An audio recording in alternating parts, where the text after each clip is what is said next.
Hey, do you got fries with that shake? Oh, speaking of fries, which way is catering? With Justine and Bruce. Served up by Variety Attractions, celebrating 60 years of entertainment excellence. Find out how you can take advantage of their expertise in consulting, talent buying, production, and marketing services for your next event at varietyattractions.com. On today's show, we're excited about this guest. So excited. I am so excited that, you know what, I think I'm into something good. And Mrs. Brown has a lovely daughter. It's just going to be great. We've had some conversations with him outside of our podcast. So it's going to be nice to kind of talk about new things, talk about old things. He has lots of good stories of being on the road over the years, the many decades of his success. So without delay, let's get to part one with Peter Noone. As we talk about the Beatles, the Rolling Stones, Elvis, The Who. The Who? Mm-hmm. Well, let's get right to it. Let's go. Nope. Peter's in the waiting room. He's early. He How is. prompt. Are you ready? Yeah, how's my hair? Your hair looks great. Is mine flowing? It is. I'm nervous. I think I'm sweating. Okay, you can get in. Are you in? Mm-hmm. Okay. That didn't sound right either. No, I didn't. Sorry. I'm good. Okay. Which Way is Catering with Justine and Bruce. And on today's episode, we have a very good friend of ours and hopefully a good friend of yours as well. It's Peter Noone. How you doing, bro? Look at you two, so fit and healthy, despite what's going on and all this. Is great. Nice to see you both again. It's awesome to see you, Peter. And we've been really looking forward to talking to you because we've spent some time with you outside of our podcast and talked about different stories and things like that. But we want to kind of share some of those stories with everybody else as well. So first off, I want to ask you, back in the late 1900s, when you guys first started as the Hermits, what did that hospitality rider look like when you guys first started? There was no hospitality rider. We had the name of the person who gave us the £4, and we would get, first of all, we had to load all our own gear in, so there was nobody asking where's the catering. We carried our stuff down the stairs of all those places. They got so much great glamour in the history. But there really wasn't that much glamour about Matthew Street in the rain, carrying the PA down the stairs and putting it on a chair on the side of the stage. And at the time, the catering there was this girl called Cilla Black, who had coffee, which was it was called Camp Coffee. And that was in a mug that wasn't really well cleaned. You know, they've been rinsed under a tap of cold water. And she served a mug of hot water with a teaspoon of a thing called Camp Coffee. And the sugar was in like a gigantic thing next to it. And you could take I was a sugar freak even then, you know, like all English people. You could take like a tablespoon of sugar and put it into this unbelievable Camp liquid coffee mix. And the other thing she had was Bovril, which was or oxo, which was like a beef stock in a cube, a little cube about that big. And she would put that in the hot water and stir it up. And that was the catering. Tea, coffee, or Bovril, oxo. And everybody went, you know, we hoped to make enough money to be able to eat. And sometimes we would stop at a fish and chip shop on the way back. And we would just buy the chips because we didn't have enough money for the fish. And we just got by 5 bags of chips. Oh, my. And then when we got a little bit richer, we got the Peter Noone diet, which was the batter off the fish. And, you know, to this day, I never eat, when I order fish and chips, I don't eat the fish. I only eat the batter that it's in. I don't like fish, but I love that stuff around the outside. So there really wasn't any need for the place to provide us with anything. You know, like you always put on these spreads. I mean, I come off stage and there's like 90 cream puffs there waiting to, and I love that. So there was really not, all we wanted to do was like do good in the concert, you know, and we played all the same places over and over again because we were good. And if you were good, you would get invited back. And you usually got invited back within an hour of you finishing the concert. So, you know, it was my job to stay and get the money. I was the youngest, but I was the most likely to be able to count the money properly and share it evenly. So I would wait behind, and I had a little book, and I'd say, hey Bob, like Bob Wooler ran the Cavern, and I'd say, hey Bob, can we have another booking? Because he didn't say booking, he called it booking. We're booking all these groups to play in here, you know. So I said, yeah, can we get a bit more money? And he said, well, how much do you think you're worth? Which is the worst thing to say to a musician, because all musicians think they're worth nothing. And they're just lucky to be getting paid. Mm-hmm. So I said, well, we'd like a raise from last time. And he goes, well, that would put you in the same league as the Beatles. Okay. That would be the same. £30 is what we paid the Beatles. We can't pay you that much money.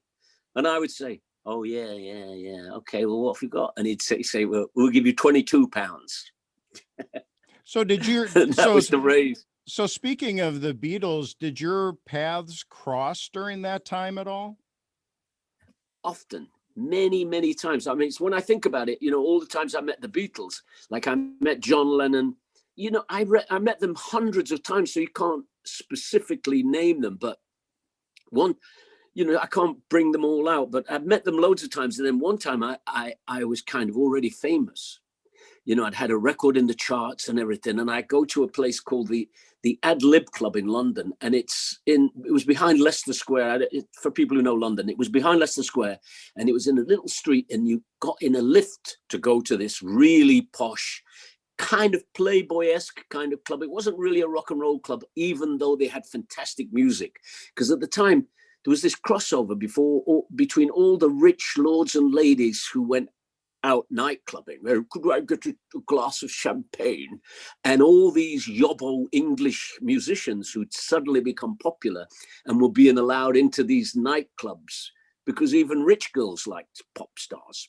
So, and we were more fun than those boring lords and businessmen. So I get in the lift. As I'm going in the lift, I see the stupidest. If you want to be inconspicuous, you do not want a psychedelic painted Rolls Royce, but up pulls this psychedelic Rolls Royce, and I immediately go, oh, it's John Lennon. And out of the car gets Terry Doran, who was John's driver, and he was like a hard man, you know, he could like knock people out with his face, you know what I mean? so and I said, hello John, hello Terry, and hey Terry, can we get, and he's one of those guys. So I get in the lift with them, and I don't really know I don't know how to break that ice of going, you know, I don't want to say, I love your new record or anything like that. So I just say nothing, and I'm just standing there. And when we get in, they get shown to a booth, and I'm left there like a lump because the place that we've gone into, they know me. They know I'm famous. But I'm with John Lennon, so I must be really important. Sure. So they take me to his booth, and he says, the last one to sit down is an egg, which I don't know what that means, but I didn't want to be an egg. So I sat down on the edge of this booth, right? And the cocktail waitress comes up. You know, it's cocktail waitress like Playboy Bunny kind of girls, you know, with everything pushed up to the face and everything. And I looked there, and I'm 16 or 17. And it's clear that I'm not 21. I think nightclubs was 21 or 18, but I looked about 11 when I was 16, so 17. So I'm there, but I'm a pop star, which makes people more acceptable. And she said she doesn't want to say, show me your ID, because that didn't happen. They used to say, are you 18? So she didn't ask me that question because I'm with John Lennon. So, you know, all things are off. And to get rid of me, she says, there's a 2-drink minimum. And John says, oh, Grace, I'll have 2 Bacardis and he'll have 2 Cokes. Yeah. And the drinks came, and he gave me this little miniature bottle of, like they used to have on the airplanes, those little mini bottles. He gives me a Bacardi, and I give him a Coke. And that's it. We like now old friends over a drink, you know what I mean? So I sat there for the evening, and I used to see them loads of times. And he always called me Hermit. He never called me Peter or Herman. Hey, Hermit. Next time I see him, we did this unbelievable concert. We used to do the Wembley Pool every year, Wembley, which was the biggest gig, and it was the NME Poll Winners concert.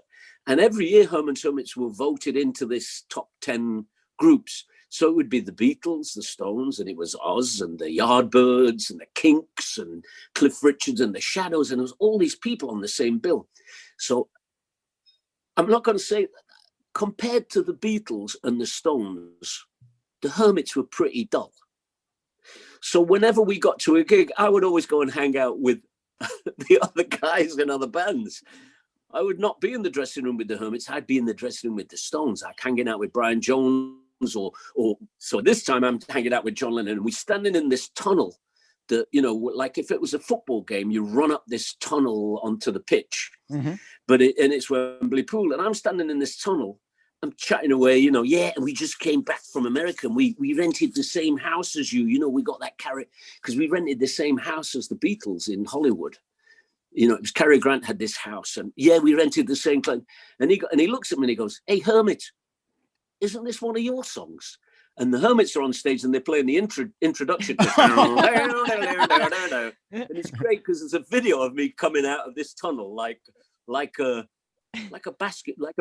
more like a basketball player, because I'm running. You know how slow those baseball players run. Yeah. So it's like I'm running, and you see me, and I get to the stage, and they go down, down, down, down, down, down, down, down, and the disc jockey Pete Murray says to the Hermits, who are kind of bewildered because they don't know where I am. I haven't been in the dressing room for hours, and the disc jockey says, "Where is he?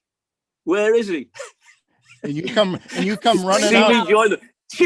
And I come in, Bruce, like this. Jesus, you can see that for the rest of the song, it's like a famous video now. You can see for the rest of the song, I'm never in a thing called the comfort zone, because I'm still recovering from like running up this thing and being out of breath, and the Hermits are going nuts because I've kind of let them down. They're in that way that you hurt people's feelings by letting them down. And you're running up the tunnel like a footballer. Yeah, Don't start without me. Yeah, really. They shouldn't have. But what was weird is they should not have begun the song until they saw me, until I was there. But what can you do? They were nervous too. Everybody was nervous. Remember, in those days, even I used to see the Beatles, like they used to do this amazing warm up thing in the dressing room where they'd all go, "Oh," and it was like a Welsh rugby chant. And it took me 40 years to realize, they were warming up their voices and getting oxygen in their body. Someone had told them before, probably Tony Sheridan or someone at the beginning of their business, somebody was an old timer and said, "Well, you're not going to go on stage without warming up." That's why the Beatles were. Oh, do you ever see the Beatles like go on stage? They ran faster than me to get on stage. At that thing at Shea Stadium, you see them. They got and now the Beatles, and they run across. They run across that field, Shea Stadium field. They get much faster than any baseball player has ever run. And they get on stage, and there's no 5 roadies with black T-shirts and black socks fiddling with the equipment. They plug in and go, 1, 2, 3, 4. It's brilliant. Well, because nobody could hear them. I mean, everybody's screaming. They didn't know that, though. They didn't know that. They didn't know. Remember, we didn't know that people couldn't hear us because we could only see. There were no monitors. You see, all this. It's like I often say to people. They go, "What about the monitors?" I say, "Well, I'm not really worried about that because my career was over before monitors were invented." There didn't used to be monitors. And if you see the Beatles, they didn't have any monitors. They didn't have any in-ear. And, you hear about Paul McCartney going out on the road and realizing afterwards that he should have only had one and all that stuff. That wasn't a problem. We all heard ourselves and each other enough to be able to make it work. And that was real rock and roll. If you see Jerry Lee Lewis or Little Richard playing the piano. They had no monitors. They couldn't hear anybody else in the band. They played for themselves. And the whole beauty of being in a band is the cumulative effort of all those people, like the Royal Marines, it becomes one thing. So did you just assume the role as the leader of the Hermits, or how did that all develop?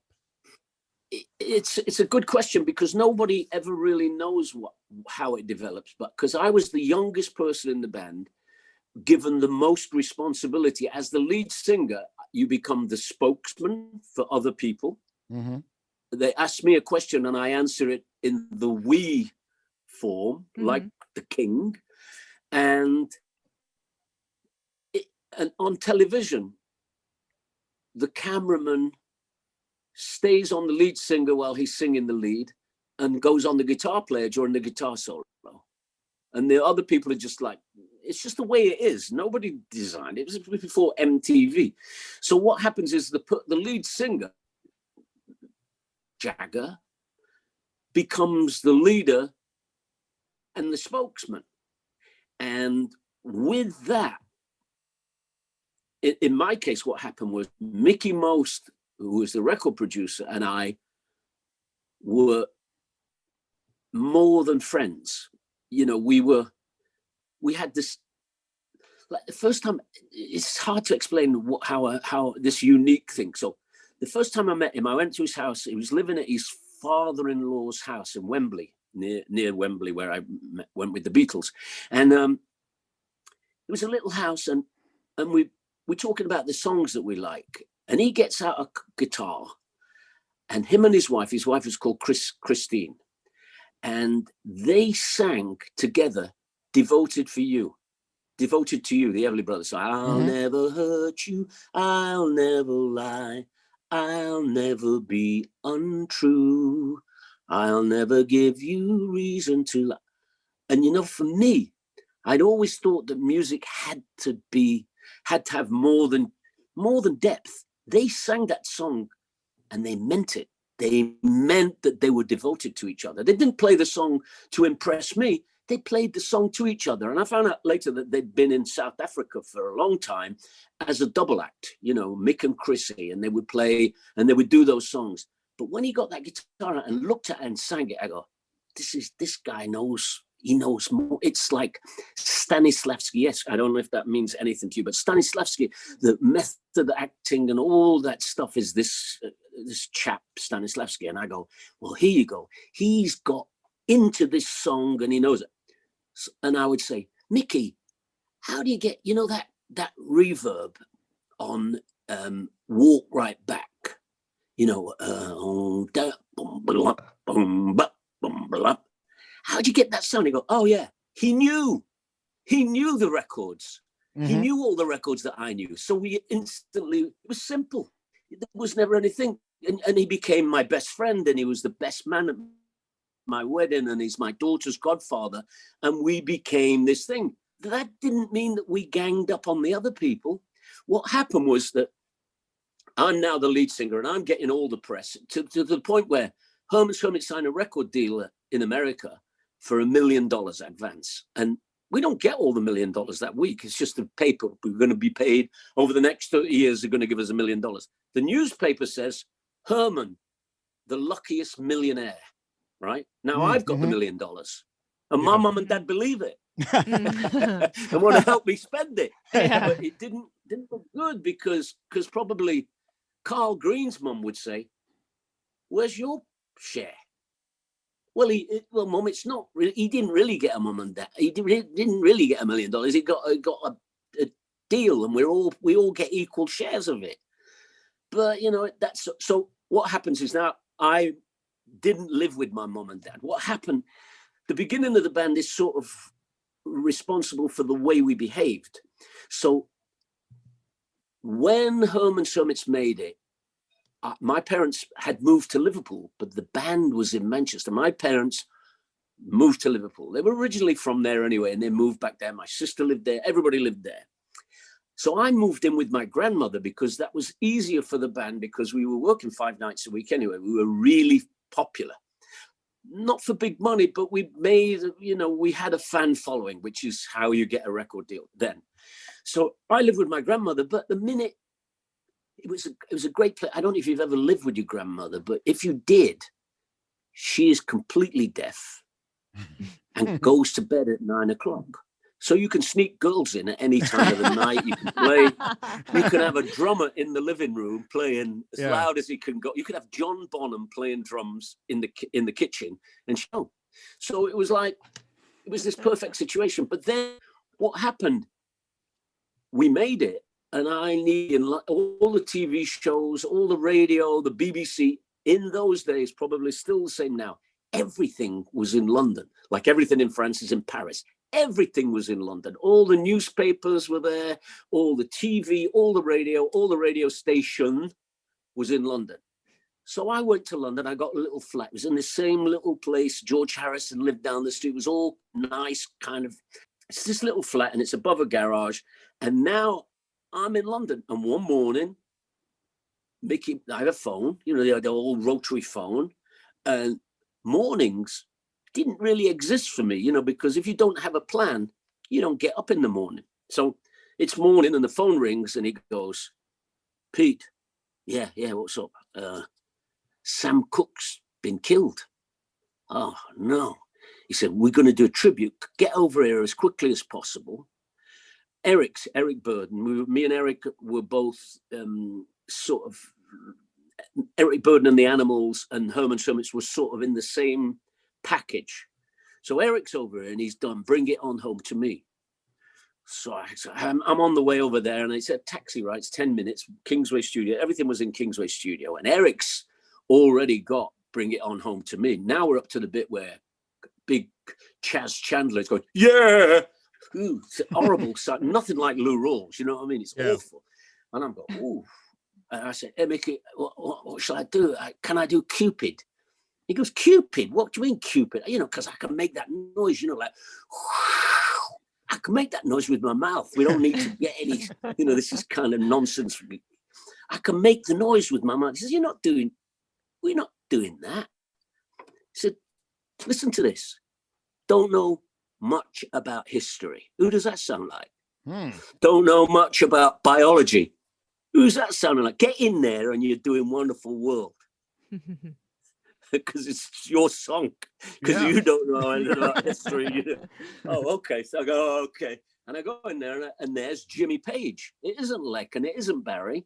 It's Jimmy Page, who's just done another session. And Mickey said, hey, help us out with this. So, and Jimmy says, let's, he's a nice, quiet guy. Let's cut the beginning in half because it's boring. He goes down, down, down, down, down, down, down, down, down, down, down, down. Let's cut it in half. Okay, so we cut it in half, and we go bam, bam, bam, bam, bam, bam, bam, bam. Don't know much about him, right? That's the way it goes. But the drummer doesn't know that we've cut it in half because we've just me and Mickey and Jimmy Page. So if you listen to the record, it's a great sounding record. But the drummer only catches up when it gets to a different part of the song. No, I know. It catches up with us, thinking that we're going to do another take. But Mickey goes, that's it. That's a great take. I said, well, let's do another one just in case. No, next. He wanted that take, even though there were all the mistakes on it. It just had that sort of lovely, lively thing of me actually learning the song. Mm-hmm. I had the words written down on a piece of paper. So sneaking girls into your grandmother's house, and when you were so young and going to those clubs and hanging out backstage and in dressing rooms, how did you stay out of trouble? How were you always the good guy? Well, I at my grandmother's house, when I did bring girls back there, it was only to show them my stamp collection. I had a really big oh, right. You had an upside down airplane or... But seriously though, how did you stay out of trouble? Because I'm sure there was so many opportunities for things to go awry and to go sideways and go down the wrong path. How did you stay true and stay the good guy? Some things never get said, but the guys in Herman's Hermits are really nice guys. There are no bad people in it. We got rid of all the bad people in the van. You know, anyone who had gas, or anybody who drank, or anybody who was, you know, drank too much. They were gone along the way to making it. Mm-hmm. And, you know, I can say absolutely, I'm 100% confident that not one of us ever did anything illegal or illicit. We just didn't do it. You know, we were not those kind of people. You know, his dad was a policeman, a constable, just on a bike, a really nice guy. Everybody came from this sort of English working class world where we only heard about people doing bad stuff. You know, and all that sex and drugs and rock and roll, we were doing it for fun. If that wasn't to be fun, that was something that we, you know, everybody was on a different, we were all in the same program, which was just to be successful at anything, so that we didn't have to, you know, everybody's dad was a working class person. My dad was an accountant, and my mother was an accountant, and they were so far ahead of everybody else in Herman's Hermits that the people thought they were rich. The other hermits thought my parents were rich because they had a mortgage and things like that, that none of the other guys had that. So we were all just working class boys, and the idea that we could get on the radio was the original impetus of, you know, maybe if we do this right, we can get a song on the radio. And think about it, if you get on the radio, you're in the same place, the same room as Roy Orbison and Gene Pitney and Jerry Lee Lewis. You walk into that room with them and people hear you in their car. Whoa. And that was all it was. And then when you get a hit record, and the same for all of us, we were not interested in, you know, I think when you look at the tapes of Herman's Hermits, we played against, first of all, we chose a name that girls wouldn't scream. Don't really call it. Seriously, we did. It was a conscious thing that it wouldn't be, because, you know, we were a boy band. Before boy bands, we were all boys, young boys. Mm-hmm. So, you know, you didn't want to be this pullover that you gave to me. We chose to be, you know, romantic and the same as we thought the same as the audience. And to tell you the truth, I think I was the audience. I was my audience, as I am. You know, Bruce, I've never done a concert where I haven't been and watched every other act on the bill since I was a kid. Mm-hmm. You know, I went to see Sam Cooke in a place, and I saw the Beatles in a field.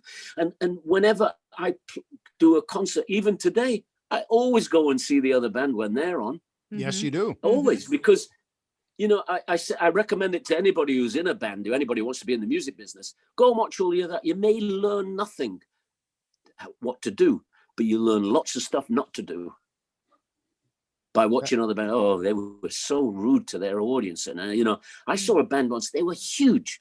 And some girl came up and gave the lead singer a bouquet of flowers. And he threw them behind. He just took the flower, and threw them behind. Nobody knows what you're going to do with the flowers anyway. You're not going to suddenly become Liza Minnelli and go, oh, no, you're not going to do that. But you do not throw them away. Whatever you do, you got to go and put them on an amplifier and say, oh, I'll be able to take those on the plane. There's only 24 roses with thorns. Yeah. But you don't throw them away. So, you know, over the years, I've seen all kinds of stuff, and I've seen all the great people do things that you go, oh, I wish I was smart enough to doesn't fit with any of my songs. I can't kick the piano stool over because I don't have a piano. So speaking of, to go off your point of watching the other acts that day before you perform, were there any times that you had a support act playing before you that you watched them and you're like, uh-oh, I got to follow them? No, the follow thing is not a thing, you know, because I tell you once, incredibly, I was on a tour in England and Billy J. Kramer was on the bill. And just the choices of his songs for that audience were better choices than I had. So I was like, oh my God, my song's not going to work now, because he just did The Sun Ain't Gonna Shine Anymore. The sun ain't gonna shine anymore. And it was like a showstopper. That's the only time. And I would, you know, we took The Who on a tour because Herman Hermits, we were good guys. It sounds ridiculous. And there was this sort of British camaraderie. I don't know how to explain it. There was this sort of, we were all like a bunch of plumbers on a world tour. And we wanted to make sure the other plumbers got on every now and then. Right? So yes. So what would happen is like Herman Hermits, like in the history of Herman Hermits, the first tour we bought Wayne Fontana and the Mindbenders. He was our friend. He lived in Manchester. He was a good guy. And I thought he was a better singer than anybody else. I mean, him and Alan Clark from the Hollies were the two best singers. So we brought them on an American tour and they had a hit and it worked out good for him. Then we bought the Animals because we were in the same house as the Animals. We lived together, you know, we drank and lived together. And they were good guys. The Animals are good guys. And Eric used to be my neighbor until recently, but he's gone to Greece.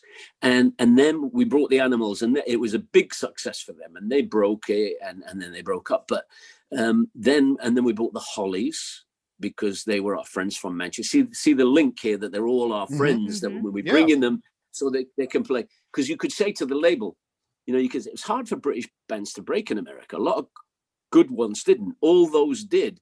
Because they could say to the label, we're going to play to 500,000 people this summer. Because Herman Hermits we were only allowed to do 50 concerts a year in America. So this was just one of our markets. It happened to be my favorite one because I thought the home of music in my head was always America. So and then we brought the Who on.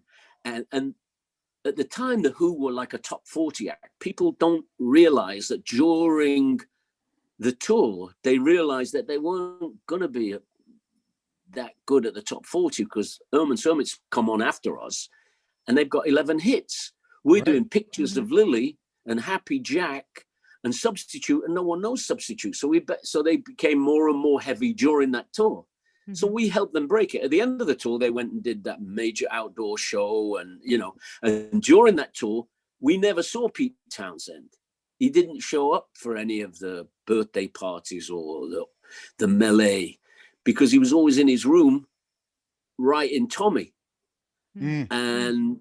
And Roger was always in his room staying fit and eating cucumber sandwiches and drinking bottles of water. So it was me, Keith Moon, and Carl Green and John Entwistle who took on the world. We took on the world. We thought we could never die. We could, every day we'd show up at this Holiday Inn and we'd say, there's only 4 stories, and we would jump off the roof into the swimming pool because there was only 4 stories. It's crazy, isn't it? Mm-hmm. The 2 stories were beneath contempt. We're not even going to try that. We'll jump off the 2-story buildings backwards. So, you know, that was it. I never really, you know, I played with unbelievable people. I mean, once I went on before the Stones, but we'd asked them, they'd wanted to close the show, and we knew that there was a curfew. So we let them close the show. And they accused us of going long when it's great. Mick Jagger had a fit because I go, second verse, same as the first. Stop it now, tell me to stop. First verse, it's over. Realize that was the song. Yeah. That was awesome. So awesome. Every time he starts talking about John Lennon and the Beatles, I just kind of get all cuddly. Could you imagine sitting at that table with Peter and John drinking Bacardi? It'd be like Cloud 9. I know. First, I'd be in a deer in the headlights. Right. Second of all, even if I tried to pick up my drink, it would just be shaking. I probably couldn't even drink. And then they'd ask you a question and you'd go, and slap myself. But if you want to hear more with Peter, make sure to listen to part 2 with Peter Noone on Which Way Is Catering with Justine and Bruce. Served up by Variety Attractions, celebrating 60 years of entertainment excellence. Find out how you can take advantage of their expertise in consulting, talent buying, production, and marketing services for your next event at varietyattractions.com. Beauty. Bum, bum, bum.